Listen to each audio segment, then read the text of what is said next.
Basta, ang naalala ko lang, andun si Tyrone. Isa siya sa nakausap ko before the incident. Ayoko sana isipin to pero feeling ko plinano to ni Tyrone and ni Tali dahil galit sila sa akin. Ang nagsalita na si Tali, Bel.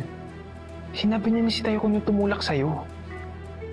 Pero ang sabi ni Tyrone, si Tali daw ang tumulak kay Bel. At nagtuturoan pa sila ngayon. Bel. Sige, huwag mo munang isipin yun, ha? Magpahinga ka muna.